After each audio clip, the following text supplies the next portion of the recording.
네, 안녕하세요. 안녕하세요. 네, 다 보이시죠?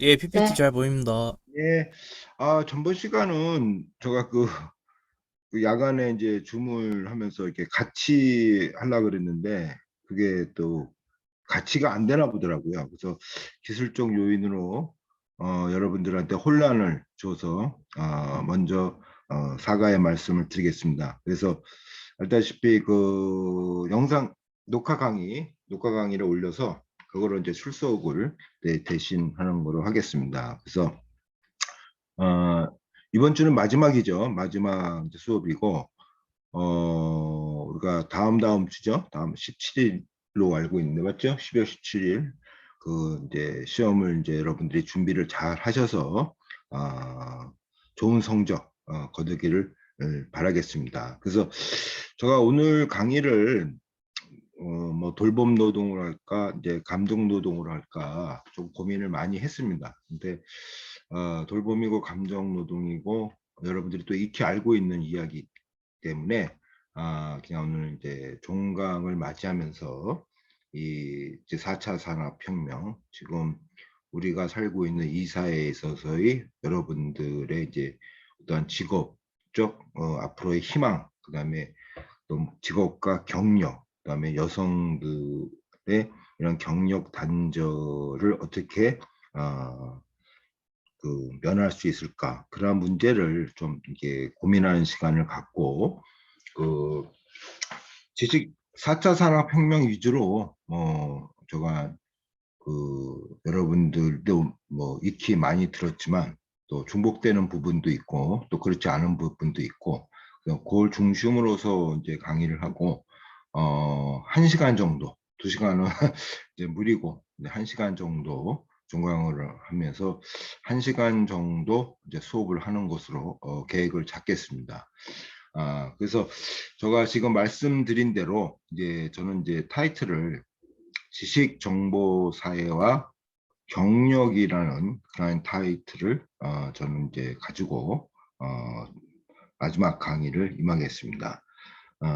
자, 뭐 여러분들이 많이 들었던 뭐 이야기고 그래서 이제 이전 사회는 이제 지위가 나의 정체성을 결정한다. 그러니까 다시 얘기해서 이전 사회에서 이제 명함이 상당히 중요했죠. 어느 회사에 다니고 직책이 어딘가 이런 그 명함이 상당히 나의 정체성을 상당히 결정하는데 중요한 역할을 했지만 이 4차 산업혁명 오면서 이제는 명함보다는 어떠한 그 소비에 의한 이미지 이 구성이 자신의 정체성을 표현하는데 중요하다고 이야기할 수가 있겠습니다. 우리가 익히 배웠던 내용대로 이제 보드리야르가 이미지 사회다, 이제 소비 사회다. 그래서 이미지가 언어다, 뭐 소비가 언어다. 그러니까 그 말은 뭐냐면 그 소비가 언어다라는 얘기 것은 뭐냐면 뭐 예를 들어 가지고 그 사람이 뭘 입고 다니고 그 사람이 뭘 타고 다니고 그러고 보면 그 사람의 수준을 어느 정도 알 수 있다는 얘기죠. 그러니까 소비 자체가 언어라는 얘기죠. 그러니까 뭐 저도 이제 그렇게는 못하지만 뭐 백화점 가면 뭐 명품이 뭐 몇천만 원씩 하고 못 사죠. 저희 같은 사람은 뭐이 근데 그걸 사는 사람들 또 그걸 들고 다니는 사람들 이게 그 소비가 아무 얘기를 하지 않아도 소비가 언어라는 거죠. 뭐 그 사람이 이 정도의 생활을 하는 사람이구나. 그래서 이걸 이제 보드리아르가 이제 소비사회, 이제 이마고라즈 사회라는 것을 이제 표현을 했습니다. 그래서 지금 우리 살고 있는 사회는 이러한 소비가 언어다고 우리가 이야기할 수가 있고 더 나아가서는 그 사람의 이제 취향, 취미, 예? 또 하나의 그 정체성을 표현한다. 저 수업에서는 이야기는 언급을 안 했습니다. 그러니까 취미와 취향이라는 것이 이제 그분이 이제 누구냐 이제 아비투스 브루드에 이제 브루드에라는 사람이 이제 아비투스라는 개념으로서 취미와 취향은 이게 개인적인 것이 아니다. 그러니까 내가 뭐 등산을 가고 골프를 치고 뭐 영화를 가려 이 취미와 취향이 개인적인 것 같지만 이거는 바로 계급에 의해서 영향을 받는다. 그래서 취미와 취향은 개인적인 것이 아니고 사회 구조적인 것이다. 이제 이렇게 이제 이야기를 했습니다. 그런 식으로 우리가 하는 이 취미와 취향은 뭐 쉽게 얘기해서 자 요즘은 이제 골프가 더 대중화돼 가지고 뭐 골프라는 것이 이제 예전에는 이제 상층 계급이 쓰는 취미였고 우리 같은 사람은 골프 못 치죠. 예.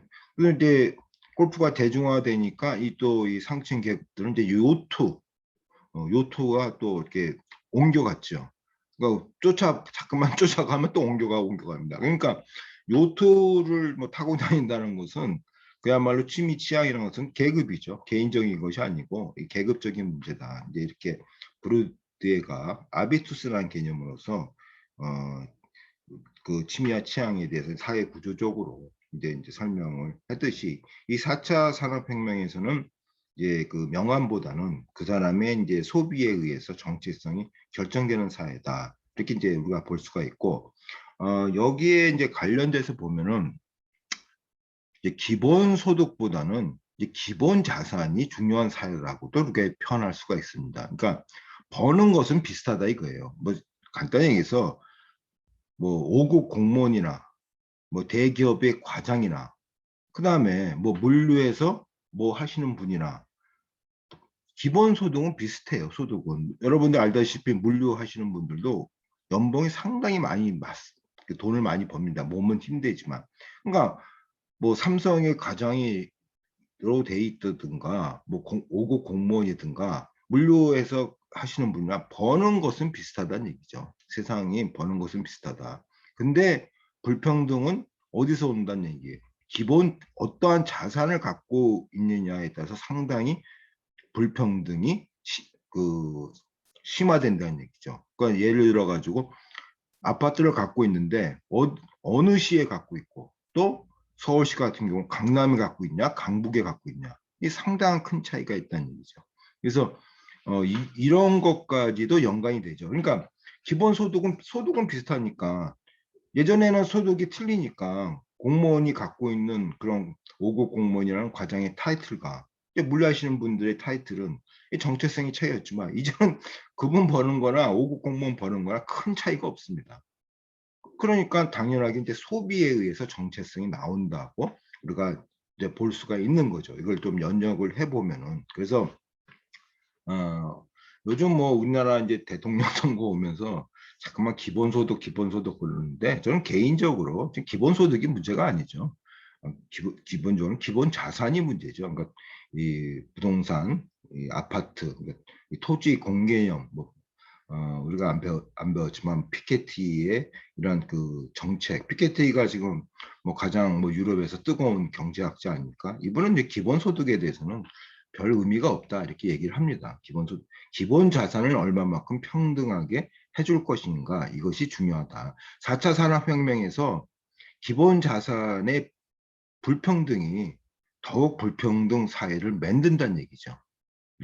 이제 그 얘기를 하고 있는데 하여튼 좀 삼천포로 빠졌지만 왜냐하면 뭐 말도 안 되는 뭐 철진한 것과 자꾸만 해자되고 있으니까 어떻게 보면 조금 뭐 벗어나지 않았나 좀 그런 느낌이 좀 들었기 때문에 제가 좀 강조를 합니다. 왜냐하면 우리는 이제 배우는 사람이고 또 여러분들도 배우고 저도 배우는 사람이서 다른 사람들 생각을 안 가진 생각을 우리가 가져야 되니까 그런 개념에서 말씀을 드리겠습니다. 어찌되었든 이 4차 산업혁명은 소비가 나의 정체성을 형성한다. 그리고 또 우리가 하는 것은 다중 정체성이다. 그러니까 사이버 공간에서 인터넷에서 다양하게 정체성을 표현하고 있죠. 내가 뭐 고등학생으로 표현해도 되고 어떤 사람은 남성이 여성으로도 표현하고 이게 다중 정체성이죠. 그래서 언더 인터넷상에서는 내가 개인지 노바디 아무도 모른다는 얘기죠. 이제 이런 식으로 다중 정체성을 갖고 있다. 그래서 이 다중 정체성이라는 것은 좀 더 이렇게 더 얇게 얘기하면은 이따도 다시 언급되고 있지만 우리가 일본이 이제 저희 나라를 이제 앞서지를 못합니다. 그러니까 모든 분야에서 저희가 일본을 앞서고 있습니다. 그러니까 근대 산업사회에서는 장인 정신, 그러니까 전문성 이것이 상당히 중요한 사회가 됐지만 지식 정보 사회에 들어오면서 4차 산업혁명에 들어오면서 이제 올 어라운드죠. 올 어라운드 플레이어 해가지고 다양한 능력을 소유한 사람. 그러니까 어떻게 보면 한 우물을 파는 사람이 아니라 다양하게 여러 가지 우물을 파는 사람. 이런 사람이 바로 4차 산업혁명에 어울린다는 얘기죠. 4차 산업혁명에 어울린다. 그래서 일본은 장인 정신이에요. 근데 우리나라는 올 어라운드 플레이예요. 우리는 다방면, 이게 다양한 경험을 중요시한 사회적 성격을 갖고 있기 때문에 이러한 문제 때문에 어떻게 보면은 이 일본의 장인 정신은 이 지금 지식 정보 사회하고 어울리지 못하죠. 흐름에 쫓아가지 못하는 거죠. 그래서 자꾸만 저희 나라가 앞서고 일본은 이제 뒤처진다는 그런 느낌을 이제 우리가 뭐 한 이틀 전에 인터넷에서도 우리가 봤고, 그래서 또 우리나라가 모든 분야에서 앞선다는 것은 이 4차 산업혁명이 성격과 만나고 있다 볼 수가 있고, 그 다음에 이제 네 번째로는 개인주의죠. 그렇죠? 세 번째는 개인주의죠. 그래서 여러분들 알다시피 윌리 백이 이제 가족의 개인화, 그래서 모든 것이 성찰성의 확대, 우리가 2주 시간 때 이제 잠시 언급됐죠. 그래서 개인주의입니다. 개인화됐다. 뭐 여러분들 지금 우리가 음식점 가서 뭐 음식을 시킬 때 저희 때는 그냥 뭐 주세요 그러면 끝이죠. 더 이상 없죠. 그러나 뭐 여러분들 알다시피 여러분 음식 시킬 때 뭘 어떻게 주세요, 뭘 어떻게 주세요. 상당한 주문을 많이 하죠. 저는 솔직히 말해서 그런 걸 모르기 때문에 아예 얘기도 안 하지만 저희 아들이나 딸들이 음식을 시킬 때면 뭐 토핑을 어떻게 해주세요, 뭐 상당히 복잡하게 시키더라고요. 자기의 맛에 입에 맞게끔 시킨다는 얘기죠. 그러니까 세상이 변했다는 얘기죠. 개인주의, 이것이 다 이제 개인주의의 어떤 연장선에 있다고 볼 수가 있죠. 어찌 되었든 4차 산업혁명은 여러분들이 뭐 다른 기타 과목에서도 많이 들었지만 중복되는 부분도 있고 제가 정리컨대 저는 이제 요 정도로 이제 정리하는 것으로 보고자 합니다. 그래서 이게 이제 디자인 쪽 친구들이나 뭐 물론 공대 쪽 친구들은 뭐 많이 이제 들었던 이 얘기죠. 사용자 경험. 그러니까 그러니까 개인주의화가 되니까 우리가 쓰는 이 경험이 상당히 중요하다.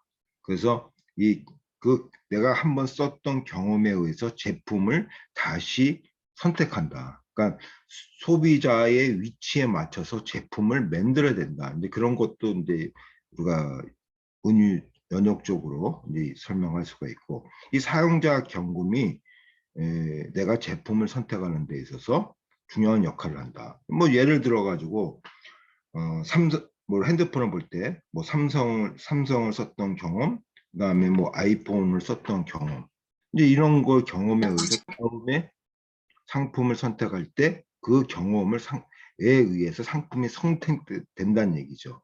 그래서 우리가 제품을 만들 때, 노마는 제품 만들 때 개개인의 소비자의 취향에 맞게끔 사용자의 경험이 높게끔 제품을 만들어야 된다.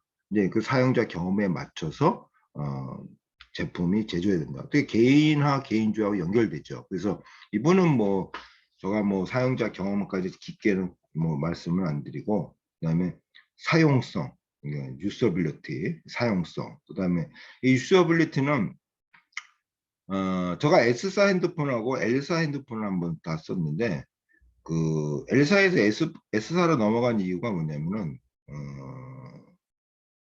AS, AS가 S사는 상당히 그 많이 분포돼 있고 좀 뭐랄까 분위기가 좀 편한 상태에서 AS가 이루어진다는 느낌이 들어요. 그래서 한번 LS S를 갖다 계속 좀 S를 쓰는 겁니다. 이렇게 접근 편의성 뭐 이런 것도 우리가 이야기 들을 수가 있고, 그다음에 감성, 사용자의 가치에 의해 영향을 받는다. 그러니까 여러분들 보면 사용자 가치 그러면 어떻게 보면 S사의 핸드폰은 뭐 50대일까요? 50대가 많이 쓰고 있고, 그다음에 잡스의 핸드폰은 20, 30대가 많이 쓰고 있는 걸로 알고 있고, 뭐 저야 뭐 맞지는 모르겠습니다. 카메라 기능에 있어서 상당한 차이가 있다. 이제 그런 느낌이 뭐 많이들 해자돼서 이야기를 하고 있고, 이게 뭐 이제 가치, 그죠? 어떻게 보면 젊은 친구들은 잡스 거, 좀 나이가 든 사람은 삼성 거. 이제 이런 식으로 이제 배분이 되면서 이런 것에도 이제 영향을 많이 받는다는 얘기죠. 그래서 하여튼 이분은 이렇게 그 사용자 경험, 개인주의에 의해서 이제 제품이 또 선택되고 제품이 재생산되는 데서 중요한 역할을 한다. 그래서 4차 산업혁명 오면서 사용자 경험을 중요시해야 된다. 이제 그러한 것을 얻고, 그래서 이게 우리가 그래서 뭐죠? 그 프로선머죠. 생산 소비자 개념. 그래서 그다음에 그분들을 뭐라 그러죠? 유튜브 상에서 먼저 물건을 사용하시고 그 팔로워도 상당히 많죠. 그분들이 쓰는 품평에 의해서 물건을 선택하는, 이게 다 이게 US에 관련된 개념이라고 이제 이야기할 수가 있겠습니다.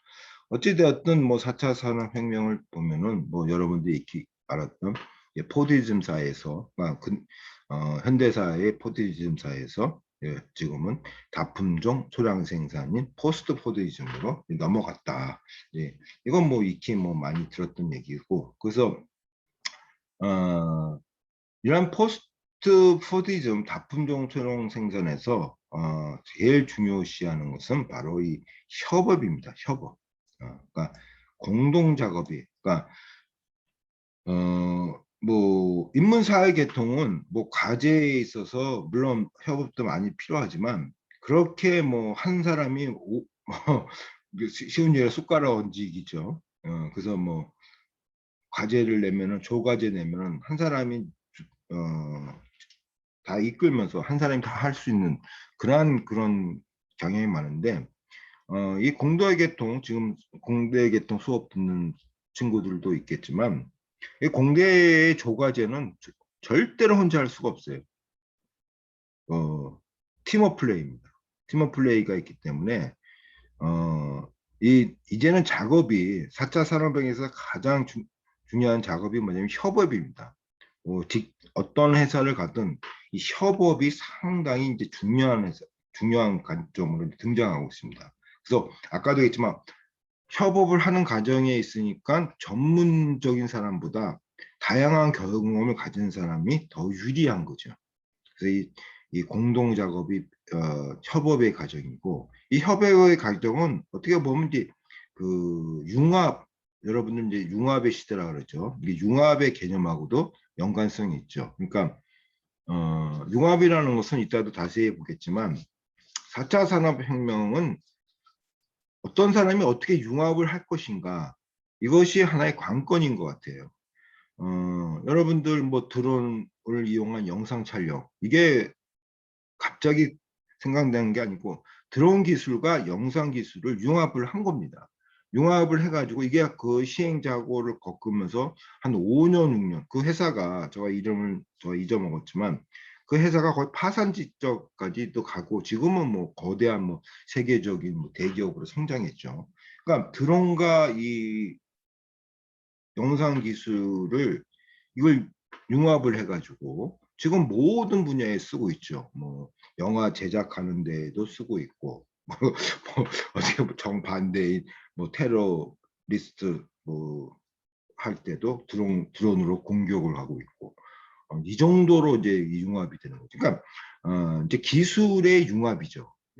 그러니까 융합을 잘 시키는 사람이 어떻게 보면 4차 산업혁명에 있어서의 혁신적 사고를 가진 사람이죠. 잡스가, 여러분 알다시피 잡스가 스마트폰을 이제 만들었습니다. 근데 자기가 만든 기술이 아니잖아요. 적절하게 융합시킨 거죠. 그분이 만든 거는 스마트폰 안에 앱을 어떻게 정리를 할 것인가, 화면에. 그 화면에 앱 기능만 만든 거예요. 모든 것은 기타 사람들이 만든 거를 그 화면에 앱으로서 융합시킨 거예요. 여러분 알다시피 잡스가 뭐 인터넷을 만든 게 아니잖아요.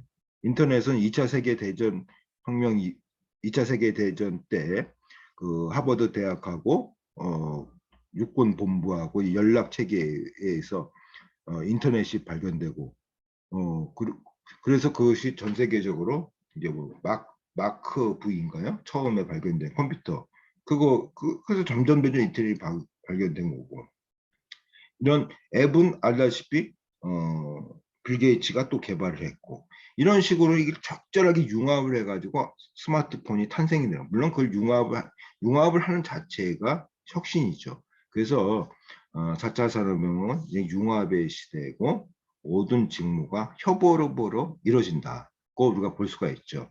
그래서 결론적으로 우리가 지금 뭐 우리 대학 내 어느 포스터를 봐도 창의, 혁신 이런 게를 뭐 많이 여러분들이 접하고 있습니다. 뭐 어떤 랩실도 거의 뭐 혁신 뭐 또 대학교 사업도 혁신 사업이라는 게 있죠. 딱 이노베이션, 혁신, 창의 이게 4차 산업혁명에서 아주 중요한 개념으로 등장하고 있습니다. 그래서 뭐 창업까지도 연결되고 창업, 창의, 혁신. 그래서 이 혁신에 대해서 우리가 좀 더 제가 고민하는 시간을 갖고자 합니다. 그래서 보통 우리가 혁신 그러면은 제가 왜 이 4차 산업혁명을 가지면서 마지막 강의를 선택한 이유는 이 혁신에 있습니다. 혁신이 뭐냐? 우리가 주변에서 모두 뭐 창업해라, 창의성을 가져라, 이노베이션, 혁신하라 그러지만 혁신의 정의에 대해서는 우리가 뚜렷하게 이야기할 수 없는 이노베이션은 우리나라 말로 그야말로 해석하면 혁신입니다. 개혁이라는 얘기입니다. 개혁. 자, 그래서 혁신은 보통 우리가 세 가지 개념으로서 설명을 할 수가 있겠습니다. 첫 번째 개념은 그냥 혁명이에요. 혁명. 그러니까 혁신 안에 혁명이라는 개념이 있죠. 프랑스 대혁명, 구질서와 신질서의 개편이죠. 이게 혁명이죠. 구데타도 우리가 다 혁명이라니까. 예? 구질서와 신질서의 개편이죠. 자, 우리가 학문적으로 얘기할 때 혁명적 사고, 레보루션은 뭐냐? 여러분들 알다시피 뉴턴의 철학에서 아인슈타인으로 상대성 철학으로 넘어가는 이게 다 혁명적 사고죠. 기존에 없던 것에 대해서 새로운 것을 만드는 거죠. 이 혁명입니다. 전기를 만들었다? 뭐 전기는 왜 발명이냐 발견이냐 우리가 그런 문제는 뒤로 하고 어찌되었든 에디슨이 전기를 만들면서 새로운 것을 우리한테 주었다는 얘기입니다. 이 혁명이죠. 그러니까 혁신은 이런 혁명적 사고를 갖고 있다는 얘기죠. 그러면 여러분들 아까도 했지만 4차 산업혁명은 융합입니다. 그래서 우리가 뭐냐면 이 과학을 할 때의 관점이 이제는 이제 이 사이코 개념, 그러니까 심리학과 공학의 만남이죠. 예? 그러니까 혁신 간단히 다시 얘기해서 그럼 나는 혁신 이노베이션적인 사람이 되고 싶어요. 창업적인 사람이 되고 싶지만 자 그럼 이노베이션의 한 가지는 혁명적 사고를 가진 사람이 바로 이노베이션적인 능력을 갖고 있는 사람이죠. 그러니까 여러분은 알다시피 뭐 에디슨이나 뉴턴이나 아인슈타인이나 이거 아무나 될 수 있는 게 아니에요. 그렇지 않습니까? 뭐 노력한다고 되는 것도 아니고 예? 그렇게 혁명적인 사고를 했기 때문에 우리가 지금도 그분의 이름을 해제하고 있는 거 아닙니까? 그러니까 아무나 될 수 있는 게 아니란 얘기예요. 그럼 어떻게 하면 혁명적 사고를 가진 사람이 될 수 있냐? 우리가 이걸 고민해야 된다는 얘기죠. 어떻게 다시 얘기해서 어떻게 하면 나는 아인슈타인 같은 사람이 될 수 있냐? 이거 고민해야 된다는 얘기죠. 그래서 이 4차 산업혁명은 아까도 얘기했지만 융합입니다. MIT 그 공과대학에서 이제 98년도에 MIT 공과대학이니까 이제 강의를 하는데 그런 뉴욕 타임스의 그 기사를 본 경험이 있는데 소시르라는 언어학자를 초대해서 MIT 공대 학생들이 강의를 듣더라고요. 그 기자가 물어봤어요. 그 학과장한테. 아니 왜 공대 수업에 왜 언어학자를 특강을 집어넣습니까? 근데 그분 하는 얘기가 언어학을 모르면은 더 이상 앱을 개발하는데 어려움이 있다는 얘기예요. 언어학을 알아야만이 앱 개발을 할 수 있다는 얘기입니다. 다 융합의 시다는 얘기죠. 다시 얘기해서 우리가 아인슈타인은 아무나 될 수가 있는 게 아니에요. 아인슈타인이 되려 그러면은 자 우리가 혁신 그러지만 우리가 12주 때 사랑이라는 개념을 배우면서 락강을 저희가 배웠습니다. 자, 락강이 여러분 기억하시는 분도 있지만 제가 뭐 갑자기 뭐 락강을 해서 좀 죄송합니다 이런 표현도 했지만 락강은 세상을 세 가지로 보는 거죠. 상상계, 상징계, 실제계. 그러니까 실제계라는 것이 쉬운 얘기로 우리가 이따 여기서 보겠지만 실제계라는 것이 뭐 끌고 올라오죠. 뭐 실제계라는 것이 여러분도 알다시피 그 N의 세계죠. 그렇죠? N의 세계죠. 실제라는 게 N의 세계죠. 그러니까 아담과 이브의 사과는 죄와 죽음의 의미를 하고 뉴턴의 사과는 이성을 의미하고 파리스의 심판, 그러니까 트로이 전쟁은 불화, 허영심, 질투를 이제 의미하는 거죠. 그러니까 사과라는 기표에 계속 길을 발견하는 거죠. 이게 혁명이죠. 혁명. 그러니까 락강은 이 실제계가 여기서 실제계는 언어가 번접할 수 없는 영역이죠. 그러니까 실제계에서 만든 것이 상징계로 들어오기 때문에 상징계는 항상 실제계에서 에너지를 받는 거죠. 여러분들이 사과라는 것에 대해서 또 어떤 기를 집어넣을 수 있는 사람이 바로 혁명적 사고를 가진 사람이죠. 그 N을 만드는 사람이 바로 창의를 가진 사람이라는 얘기입니다. 그러면 N을 어떻게 만드냐? 뭐 쉬우면 저도 아인슈타인이 될 수가 있죠. 쉽지가 않죠. 혁명적 사고가. 이 N을 만드는 사람은 자 아까도 했지만 이제는 인문사에게 공과 이러한 학과의적인 이러한 분리는 이제는 근대적 사고방식이에요. 인터넷이 4차 산업을 오면서 인터넷의 일반화되면서 다 융합의 시대로 왔잖아요. 인터넷이 다 융합시키고 있으니까요. 자, 심리학과 공학의 만남이라는 얘기죠. 자기를 모르면은 N을 모른다는 얘기죠. 자기를 아는 사람이 바로 혁명적 사고를 가질 수 있는 사람이라는 얘기죠. 자기를 아는 사람. 저가 나이가 많지만 저도 나를 모르고 죽을 수도 있고 여러분들은 자기를 알기 위해서 지금 움직이고 있다는 얘기죠.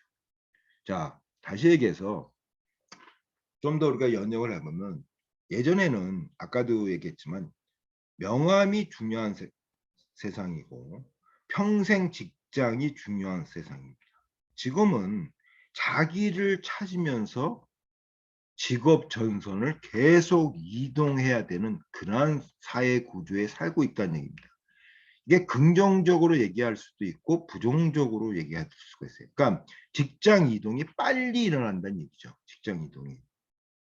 이게 바로 자기를 추구하는 과정이다. 긍정적으로 보면은 자기를 추구하는 과정이에요. 나를 계속 알기 위해서 이쪽 직업에서 경험도 갖고 있고 또 직장 이동해서 또 다른 경력을 쌓는 거죠.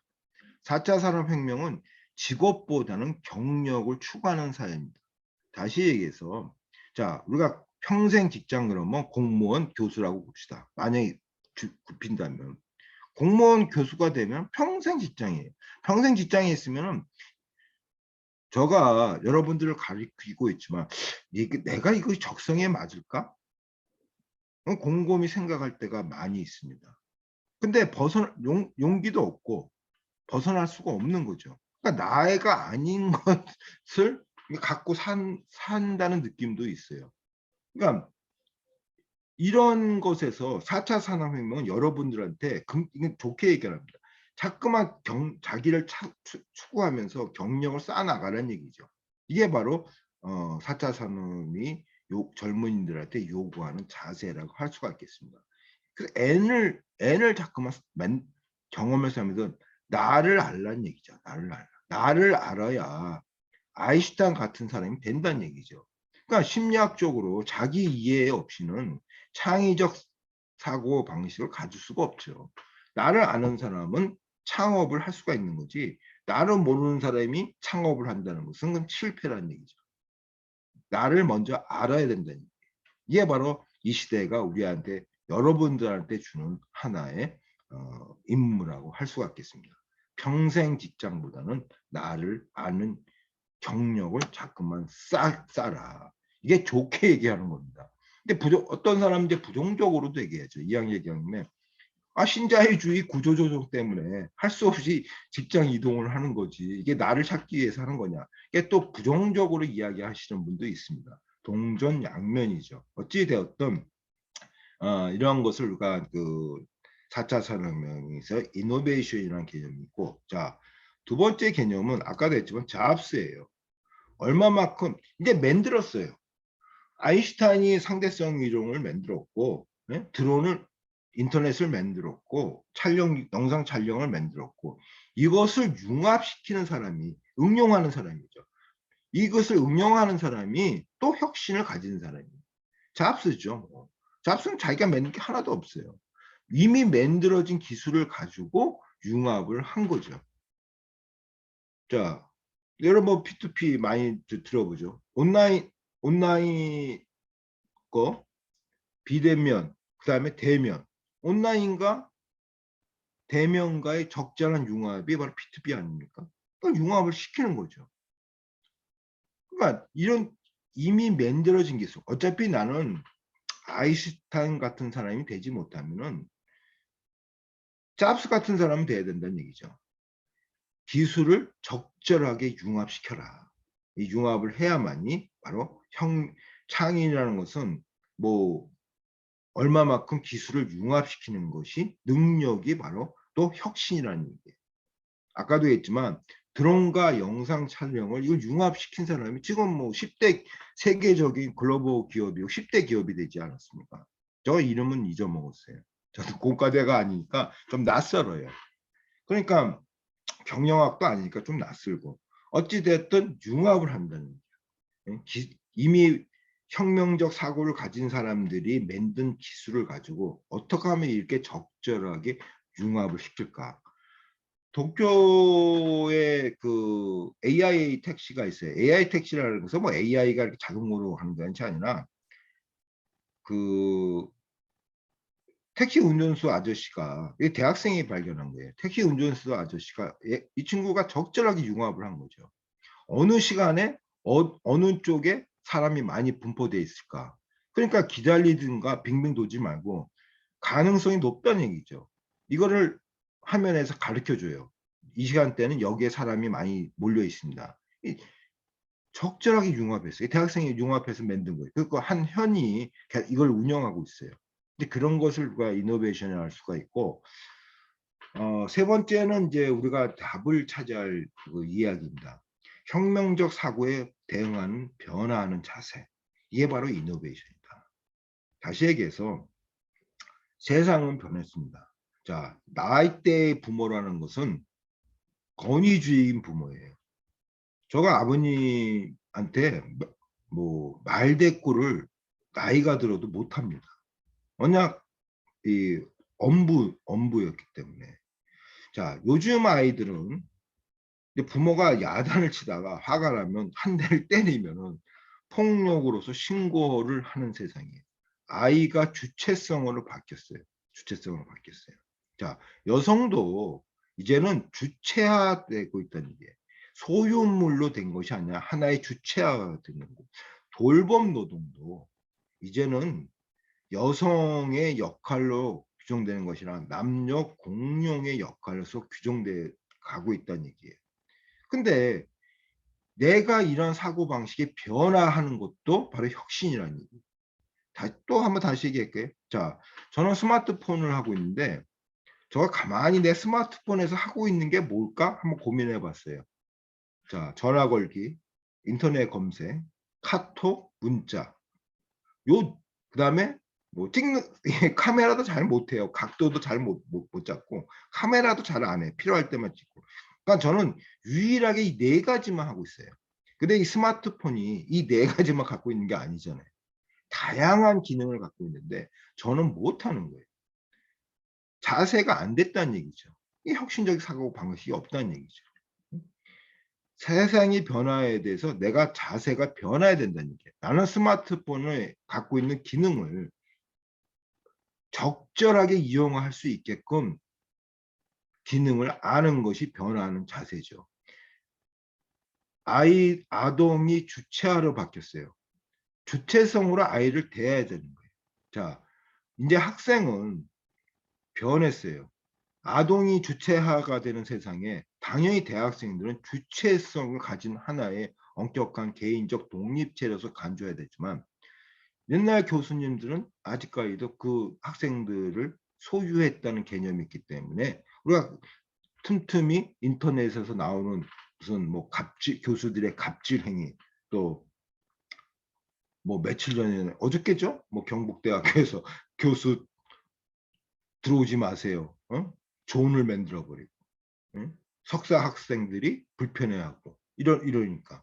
그러니까 이건 혁신적 사고 방식이죠. 학생들이 변하는데 옛날 방식 그대로 갖고 있는 거죠. 돌봄 노동, 여성을 주체하고 세상이 변하고 있는데 남자들이 변하지가 않고 있다는 얘기죠. 우리가 전번 시간에 배웠지만 혹실드는 이걸 지연된 혁명이라고 얘기하고 있죠. 지연된. 남성이 변하는 안 따라가는 거예요. 자, 변하지 않는 세상에 따라가지 않으면 떨어지게 돼 있고 추락하게 돼 있는 거예요. 자, 제가 스마트폰을 네 가지뿐이 못하면 다양한 기능을 이용을 못해요. 세상에 적응을 못하고 떨어지는 거예요. 그래서 우리 같은 사람을 구세대라 그래요. 구세대. 신세대, 구세대. 신세대 흐름에 쫓아가지 못한다는 얘기죠. 60이 되든 70이 되든 이 세상의 변화에 따라가는 사람이 바로 혁신적인 사람이에요. 혁신적인 사람. 그래서 어떻게 보면은 남성은 혁신적인 사고 방식을 갖고 변화하는 돌봄 노동에 여성에 대해서 주체하로 봐야 된다는 얘기. 대상화로 보지 말고 소유 의식으로 보지 말고 여성을 하나의 개인적 주체로 봐야 된다는 얘기죠. 우리가 얘기했지만 우정이죠. 부부라는 것이 소유가 아니라 우정이라는. 여러분도 소유와 우정의 차이를 제가 다시 한번 얘기했지만 친구들 간의 우정이라고 그러죠. 친구들 간에 말 조심합니다. 암만 오래된 친구라도 조심할 말. 이게 바로 프렌드십이죠. 조심한다는 얘기. 근데 아내한테는 말을 조심 안 해요. 막 해죠. 응? 왜? 소유 의식을 갖고 있기 때문에. 이것이 변해야 된다는 얘기예요. 이게 바로 4차 산업혁명이 요하는 남성들의 하나의 임무라고 저는 이야기를 하고자 합니다. 어찌되었든 저가 잡스를 또 이렇게 한번 이렇게 하겠습니다. 그럼 이 잡스라신 분이 이제 스마트폰을 개발하면서 이제 그야말로 이 스마트폰이 영원히 할 동안 또 스마트폰이 다른 거를 변화할 때도 이분의 이름은 이제 우리 인류가 멸망하기 전까지는 해자되는 아주 그렇게 큰 인물이지만 아까도 얘기했지만 아인슈타인 같이 상대성 이론을 개발한 사람이 아니죠. 기존에 발견됐던 기술을 가지고 융합시켰다는 얘기죠. 융합시켰다는 거. 그래서 여러분들도 우리가 아인슈타인 되지 못하지만 이렇게 융합하는 사람 능력을 가지는 것이 바로 이노베이션이라는 것을 다시 한번 이야기하고, 자, 4차 산업혁명은 그야말로 컨버지죠. Today more than ever. 그렇죠? 오늘날 그 어느 시대보다도 more than ever가 어느 시대, 그 어느 시대보다도 오늘날 모든 학문이 정치, 문화 다 바운더리 경계가 무너졌다. 다 융합돼야 한다는 얘기죠. 우리는 이제는 다른 부분을 언급하지 않고서는 설명할 수 없다. 우리가 뭘 설명하려면은 대몰 다른 부분을 언급해야만이 설명할 수 있다는 거죠. 융합의 시대가 왔다. 이제 그거를 이제 다시 한번 강조를 합니다. 자, 아까도 했지만 융합은 창의의 두 번째에 해당하는 거죠. 이게 이제 프리드만이 그 렉서스 프리드만은 개인적으로 볼 때는 저는 별로 안 좋아해요. 이 신자유주의업자예요. 신자유주의업자고 그러니까 가진 자의 철학이죠.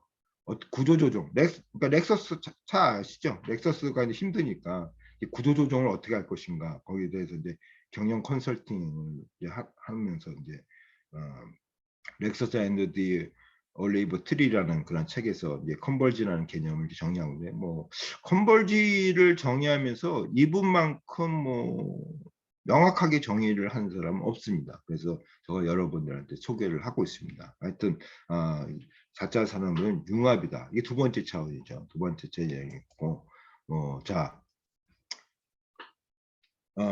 이제 이 시대에 이제 우리죠. 여러분들이 이제는 직업을 선택하고 직장을 얻으며 취업 준비는 끝났다고 생각하지만 실은 그렇지 못한 경우 많다. 퇴직 연령이 정해져 있고 큰 문제가 없다면 정년을 보장받을 수 있는 직장도 있지만 지시정복 사회의 노동 특성은 평생 직종보다는 다양한 직업을 우리에게 요구하고 있다. 경력 위주로 움직이는 사회로 요구하고 있다는 거죠. 여러분들 제가 이 얘기를 해서 아니다고 이 제기하는 분도 있겠지만 자 우리가 S라는 이런 대기업에 들어가기 위해서 무던히 노력을 하지만 자 S라는 기업에 있어서 이 조직 속에서 우리가 큰 개인이 내가 할 수 있는 게 뭔가를 한번 고민을 한번 해보시면 그렇게 없을 거예요. 그냥 조직이 시킨 대로 따라가는 거죠. 예? 어떻게 보면 시계 추대로 따라가는 거죠. 예? 그런 이제 직장의 개념은 이제는 이전의 시대라는 얘기죠. 이전의 시대. 아까도 명함을 내밀 시대. 물론 연봉도 높고 그렇지만 그럴 바에는 나의 적성을 찾아가면서 다양한 경험을 쌓는 것이 바로 중요한 취업의 자세라고 이제 이야기할 수가 있겠습니다. 이제는 경력 위주의 사회예요. 그러니까 직업의 위주의 사회가. 그러니까 교수 같은 사람들은 평생 직장 개념이기 때문에 뒤떨어진 직업이에요. 뒤떨어진 직업. 그러니까 이 직업은 점점점 뒤로 밀릴 겁니다. 왜? 조직에 휩쓸리니까 나라는 것에 대해서 찾을 수가 없는 거죠. 그러니까 조직에 휩쓸려 가니까. 그러니까 우리가 산다는 것이 개인주의가 되면서 개인화가 되면서 나의 삶이 상당히 중요한 평양 감사도 내가 싫으면 노라는 거죠. 예전에는 평양 감사니까 지위와 명예가 보장이 되니까 평양 감사를 그냥 싫든 좋든 맞든 안 맞든 하지만 이제는 나의 지위에 안 맞으면 평양 감사도 노라는 얘기죠. 이런 시대가 왔다는 얘기죠. 그래서 여러분들이 이러한 생각을 좀 가지면서 좀 이 직업에 대해서 좀 이렇게 자세가 좀 변화가 필요하지가 않나 뜻에서 제가 이 마지막 종강을 이 강의로 이제 접었습니다. 어찌되었든 이제는 경력 위주의 사회다. 자, 프랑스 사회는요, 우리하고 틀려요. 정규직하고 비정규직하고 제가 이전도 얘기했지만 큰 차이가 없어요. 첫째, 연봉에 큰 차이가 없어서 그 문제고, 그걸 가능하면 이분들은 비정규직을 선택해요. 정규직은 뭐 승진도 보장이 되고 기타 등등이 보장이 되지만 나의 개인적인 삶을 추구할 수 없다는 얘기죠. 비정규직이 되면 유연 근무제도 할 수가 있고 뭐 재택 근무를 한다든가 그 다음에 출근 노동 시간을 자유롭게 할 수 있다든가 그러니까 그럴 바에는 나의 개인적인 생활을 즐기겠다는 얘기죠. 그래서 프랑스 사람들은 아이러니하게 정규직보다는 비정규직을 선호한다는 얘기죠. 그래서 이 4차 산업혁명에서는 직업보다는 경력 위주의 사회로 넘어가고 있다. 아까도 얘기했지만 일본은 직업의 세계예요. 전문화의 세계예요. 뒤처진다는 얘기죠. 지금 우리가 S기업이 크게 보이지만 이거는 점점점 뒤처진다는 얘기예요. 여러분들 S기업에서 50대 이상 존재한다는 것은 불가능해요. 거의 50대 되면 S기업은 나오게 돼 있는 겁니다. 자꾸만 올 온라인도 플레이어, 경력, 나를 찾아가라는 얘기죠. 나를 찾아가. A 직장 갔더니 이건 내가 아닌 것 같고, 그것도 그만큼 또 배웠죠. 또 B 직장을 갔고, 이런 것이 이 산업혁명이 요구하는 자세라고 볼 수가. 이게 이제 긍정적으로 본다고 이제 볼 수가 있는 거예요. 긍정적인 관점에서 그 얘기를 하고 있는 거고. 자, 저 최근 연구는 제가 자료를 찾지 못했습니다. 2008년도 우리 대졸 신입사원의 33.1%가 첫 직장에 퇴직하고 1년 이내에 퇴직하는 사람이 62.2%다. 직장 이동이 심하다. 고달픈 현실이지만 관점을 달리하면 아까도 했지만 신자유주의 구조조정 이런 부정적인 입장에서 우리가 관점을 달리하면 쉽게 안주하지 않고 자신에 맞는 일자리를 찾기 위해 끊임없이 노력하는 태도이다. 어떻게 보면은 N을 찾아가는 노력하는 태도죠. 이것이 바로 혁신이라는 거예요. 혁신이다. 이것이 바로 이 사회가 요구하는 자세라는 얘기죠. 이 사회가 요구하는 자세다. 그 얘기를 볼 수가 이야기를 하고 있습니다. 그래서 이제 판사, 의사 등 교수 등 이런 평생 직장보다는 자기 탐색과 공감 능력의 극대화가 요구가 되고 이는 나의 적성에 맞고 직업적으로 인격적으로 성장해 갈 수 있는 일을 찾아 역량을 개발하는 경력 개발의 시대. 따라서 취업도 단순히 직장을 얻는 것이기보다는 경력 개발의 관점으로 전환해야 된다. 이게 제일 중요해요. 직업이라는 것은 이제 평생 직장이 아니라는 얘기죠. 평생 직장이라는 것은 9세대. 그러니까 교수, 의사, 판사, 검사 이런 거는 뒤떨어진 시대의 직업이에요. 4차 산업혁명은 그야말로 경력을 계속 쌓아나가는 직업. 그러니까 IT계에는 직장 이동률이 상당히 높아요. 이것이 부정적인 개념이 아닙니다. 자꾸만 다른 회사로 넘어가면서 자기 경력을 쌓는 거죠. 그래서 IT 회사가 지금 왜 이 직업 이동이 빠르냐면 이 4차 산업혁명에 맞는 것이 IT니까. 그것이 바로 이 4차 산업혁명의 특징이고 이 자세에 우리가 따라가야 된다는 얘기죠. 이러한 변화에. 이 변화에 따라가지 않는 대학생은 퇴보한다는 얘기고 또 판사, 의사, 교수 같은 이런 직업은 정말 이제 구시대의 직업으로 속하죠. 물론 지금이야 좋지만 그러나 그렇게 선호하는 직업은 될 수가 없다는 걸 이제 이 4차 산업혁명은 이야기하고 있다. 이거 볼 수가 있겠습니다. 자, 이전에는 한 회사에서 퇴직할 때까지 한 우물을 파는 것이 당연시되었던 미덕으로 여겨졌다. 승진하면 퇴진할 때까지 일할 수 있었다. 오늘날 기업에서 개인의 고용, 지용, 조정 여부는 노동 시장에서 얼마나 잘 팔 수 있느냐에 결정되며 고용 조건은 계속 재협성과 고용관계 갱신을 이루어지는 불연속적인 것을 받게 되었다. 자, 전문가보다는 다기능 전문가, 협동적 역량이 강조되고 있다. 그래서 여러분 알다시피 공감의 시대다. 그것은 우리가 공감적인 자세를 가져야 된다는 얘기죠. 사회가 공감의 사회 구조로 바뀌었으면 우리 인간도 공감의 형으로 바뀌어야만이 이노베이션, 혁신적인 사고방식을 갖고 있는 사람이죠. 그렇지 않습니까, 여러분들? 아까도 얘기했죠. 이노베이션은 세상이 변하면 거기에 따라가 변하는 거예요. 아동을 주체하러 봐야 되면 교수가 학생을 주체하러 봐야지 자꾸만 소유물로서 보면은 인터넷상에서 문제라고 노존 들어오지 마세요. 그런 처우를 받는다는 얘기죠. 그래서 이제는 공감의 시대면 사람이 공감으로 바뀌어야 된다는 얘기입니다. 남의 이야기를 들어줘야 돼요. 예전에는 리더라는 것이 지휘 통솔 이것이 리더다 했지만 자 우리가 배웠던 니체는 뭐라 그럽니까? 모든 사람이 리더다. 리더라는 것은 지휘와 통솔하는 것이 리더가 아니라 이제는 리더의 정의가 변혁적 리더십으로 배웠죠. 변했죠. 얼마만큼 공감할 수 있는 사람이 리더라는 거죠. 얼마만큼 타자와 공감할 수 있는 그 능력을 가진 사람이 리더지. 뭐 히틀러처럼 뭐 카리스마적 권위에 의해서 휘두르는 사람이 리더가 아니라 아내나 자식이나 공감적인 태도를 가진 사람이 바로 리더라는 얘기죠. 무슨 말인지 이해하셨죠? 그 얘기를 하는 겁니다.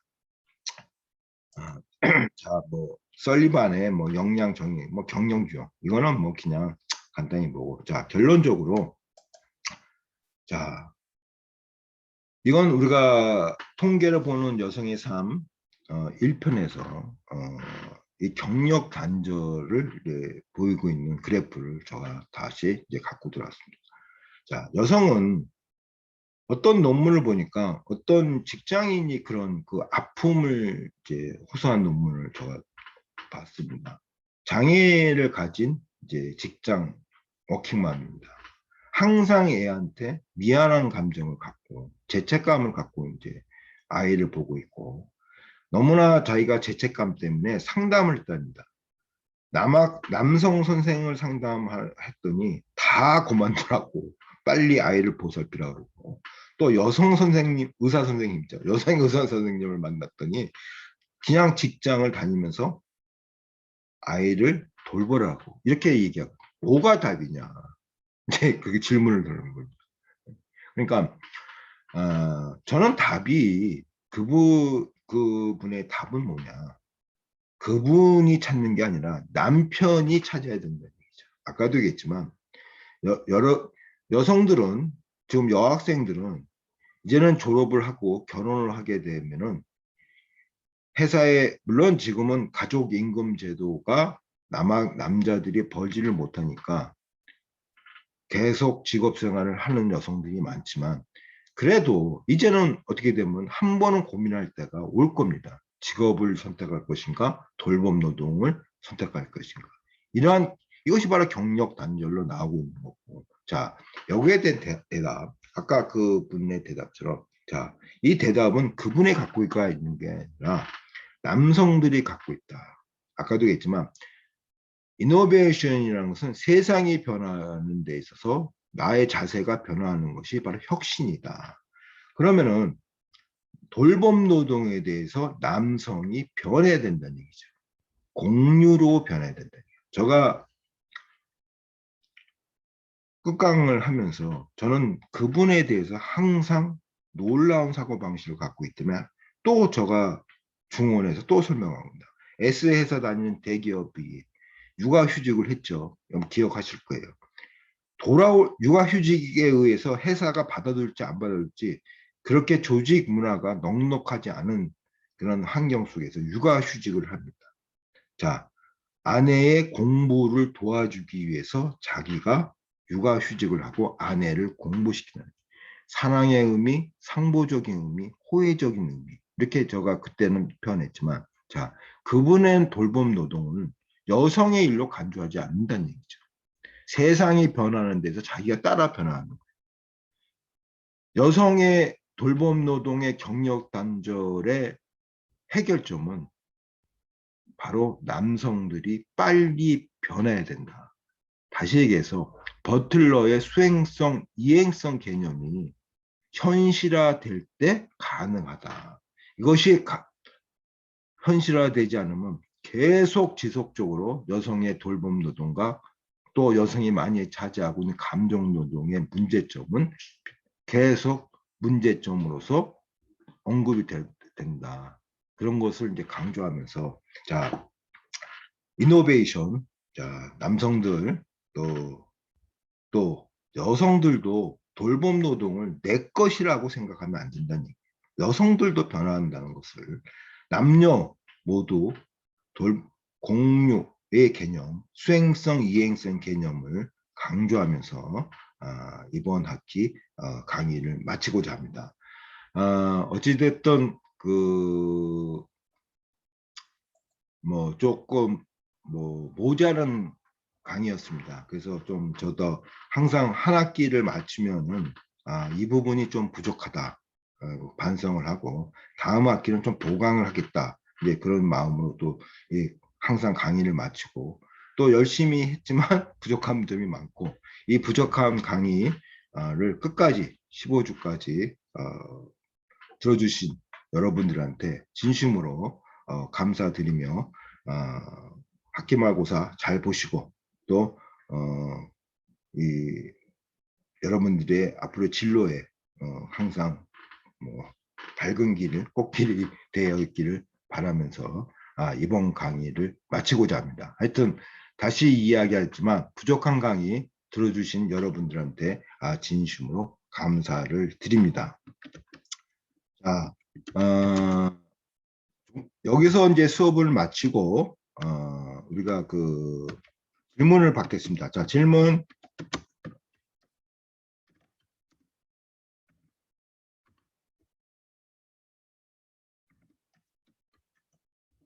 질문.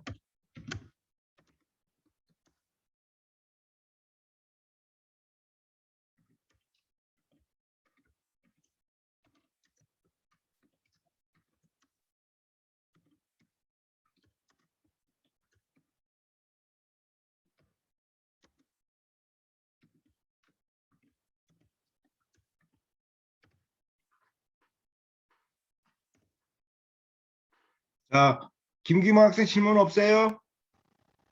저 딱히 질문 없습니다. 예, 예. 그리고 그 이걸로 종강을 하고 시험이 다음 주 금요일이죠. 예, 예. 예, 시험 잘 보시고 또 시간이 흐르면서 뭐 공부하다가 좀 뭐 문의점 있으면 아까도 얘기했지만 개인 이메일로 보내주면은 성실하게 답을 하겠습니다. 자, 15주 동안 수고 많이 하셨습니다. 자, 건강 조심하시고 자, 이번 강의를 마치겠습니다. 감사합니다. 예, 감사합니다. 수고하셨습니다. 감사합니다. 예, 수고하셨습니다. 감사합니다. 예, 수고하셨습니다. 예, 감사합니다.